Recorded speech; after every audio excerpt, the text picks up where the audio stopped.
Таласта кой кайтарган баланын атасы түшүндүрмө берди. Анын айтымында социалдык тармактарга жалган маалымат тарап кеткен. Ошондой эле видеону тарткан адам жалган маалымат тараткандыгы үчүн баланын атасынан жана элден кечирим сурады. Маалымат була каралаш маалыматтар. Мен Ешели Орозбек. Ачалган тургунумун. Инстаграмды чыгарып берген балам ушул. Бул баардыгы жалган маалымат. Мен могу эки баламды карап, видео алдым эле, келинчегим төрөп, анан кийин азыр таласта көрүп таласта. Анан кийин бул чоң балам тайныма барам дегенден кийин ушу Кашарга ушу Ешелингенди, наверное, жүргөн жаш көрөт. Анан кийин аркан бар деп ошону алып барган. Анан кийин жана кой кетип бараткан экен. Ошону кайрып атканда арттан бирөө келди эле. Аны да байкалыптыр. Кол жүрүп тартканда. Анан кийин курсагы ачка, өзү жалгыз, бунун баардыгы жалган маалымат. Бунун баардыгы жалган маалымат. Нелер деле көрдү, комиссия деле көрдү, ордунда болду. Бунун баардыгы жалган маалымат. Ушун баланы таап, Инстаграмга жүктөгөн неке мыйзам чегинде тазалык бериңиздер мен суранам. Мен Арстанбеков Мидин, Шекер айылынын тургуну болом. Жана жаш бала боюнча, кой жайып жүргөн жаш бала боюнча интернет булактарында жалган маалымат таратып жибергеним үчүн атасы, жаш баланын атасы Ороз акеден кечирим сурайм. Ошол тасталбаган маалымат үчүн жалпы кыргыз эли менен кечирим сурайм. Эрдоган Байден менен Газа жана туткун алмашуу боюнча сүйлөштү. Туркиянын президенти Режеп Тайип Эрдоган АКШнын президенти Джо Байден менен телефон аркылуу сүйлөштү. Анда эл аралык саясаттын жана эки тараптуу мамилелердин маанилүү аспектилери талкууланды. Түрк лидеринин администрациясы сүйлөшүүнүн негизги чамасы Газа тилкесиндеги кырдаал болгонун билдирди.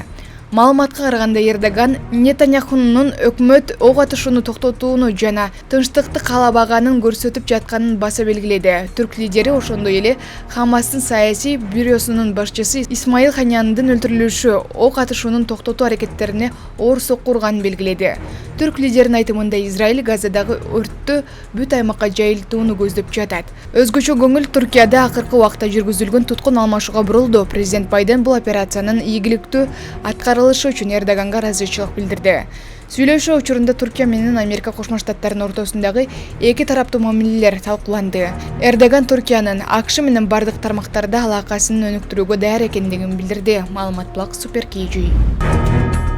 Акжол Махмутов баштаган балбандардын Урматтуу Москва шаарындагы мекендештер, эгерде сиз Москвадан Казакстанга кирди-чыкты кылууну көздөп жатсаңыз, сиздерге дасыккан тажрыйбалуу айдоочу Шабдан мырзаны сунуштайбыз. Заманбап комфорт унаалары сиздердин кызматыңыздарда. Жолго чыгаарда кара тизмеден текшеребиз, мөөнөт өткөн документтерге жардам беребиз. Эч кандай пересадкасыз өзүбүз алып кирип чыгабыз. Биздин дарек метро Волгоградский проспект, выход 1, байланыш номерибиз +7 901 904 93 93. Париждеги сүрөттү жарыяланды. Дүйнөлүк күрөш уюму кыргыз балбандары Акжол Махмутов, Жоламан Шаршембеков, Амантур Исмаилов жана Үзүр Жусупбековдун Парижде түшкөн сүрөтүн жарыялады. Белгилей кетсек, буга чейин күрөш боюнча кыргыз улуттук курама командасы Олимпиада оюндарына катышуу үчүн Париж шаарына жетип жайгашканы айтылган.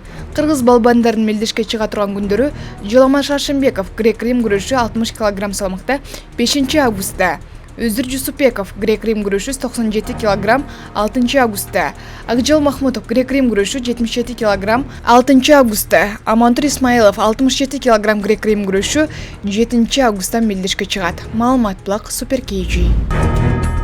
Бишкекте оору рейти өттү. Бишкек шаарында милиция кызматкерлери тарабынан профилактикалык багыттагы оору рейти болду. Иш-чара 1-2 август күндөрү өткөрүлгөн. Рейт учурунда кылмыш иликтөө бөлүмүнүн ыкчам кызматкерлери аймактык милиционерлер кайгылуучулар саат 9:00-дон 18:00 аралыгында шаардын көчөлөрүндө текшерүү иштерин жүргүзүштү. Ошондой эле милиция кызматкерлери батирлерде подъезд жертөлөлөрүнүн коопсуздугун текшерип, жашоочуларга түшүндүрүү иштерин да жүргүздү. Маалымат Блак Баракелде. Прокурор Камчы Гөлбаевдин апасын 10 жылга эркинен ажыратып, мүлкүн конфискациялоону суранды. Бишкектин Октябрь райондук сотунда 2 августта Майя Алиевага Камчы Көлбаевдин апасына карата козголгон ишти караган соттун отуруму өттү. Ал Кыргыз Республикасынын кылмыш жаза кодексинин 222-беренесинин 3-бөлүгү боюнча айыпталууда. Иш Октябрь райондук сотуна 2024-жылдын 17 апрелинде түшкөн. Отурумга төрагалык кылган сот тилектеш Бегалиев, мамлекеттик айыптоочу Кундуз Акунов болсо айыпталуучуга Бакытбек Жумашев менен Канат Асанкадыр жактоочулук кылып жатат. Отурумда прокурор Акунов Алиеваны 10 жылга экенин ажыратып, бул иштеги объектилерди мамлекетке өткөрүп берүүнү сунуштады. Ал эми жактоочулар айыпталуучунун таламын талаштууга даярдык көрүүгө убакыт сурашты. Жыйынтыгында сот бул сунушту канааттандырды. Буга чейин айыпталуучунун жактоочусу Бактыбек Жумашев социалдык тармактагы баракчасында соттук процесс айыпталуучунун ден соолугунун абалына карабай одоно мыйзам бузуулар менен коштолуп жатканын билдирген. Кыргыз Республикасынын кылмыш жаза кодексинин 222-беренеси кылмыштуу жол менен алынган кирешелерди мыйзамдаштыруу. Үчүнчү, ушул беренени 1 жана 2 бөлүктөрүндө каралган төмөндөгүдөй жасалган жосундар.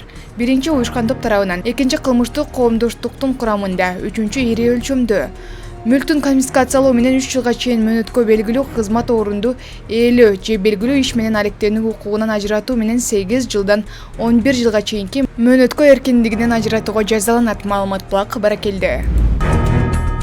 Туркияда Instagram социалдык тармагы бөгөттөлдү. Бул тууралуу жергиликтүү басылмалар маалымдады.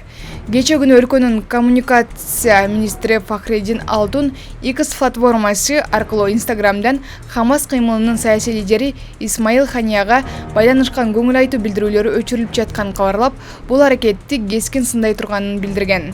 Мындан соң 2 августтан тарта Туркиянын маалымат технология жана коммуникация куруму Instagram'ды белгисиз мөөнөткө жапты. Маалымат булак Баракелде. Париждеги полиция Олимпиада башталгандан бери 200 адамды кармады.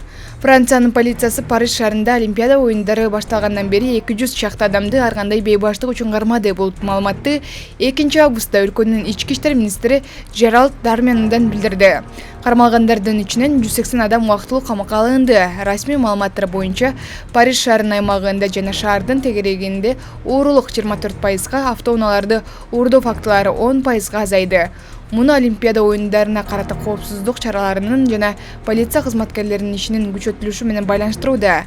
Париж шаарында 26 июлдан башталган Олимпиада оюндары 11 августка чейин уланат. Ал эми 28 августтан тарта 8 сентябрга чейин Паралимпиада өтөт. Маалымат булак Баракелде.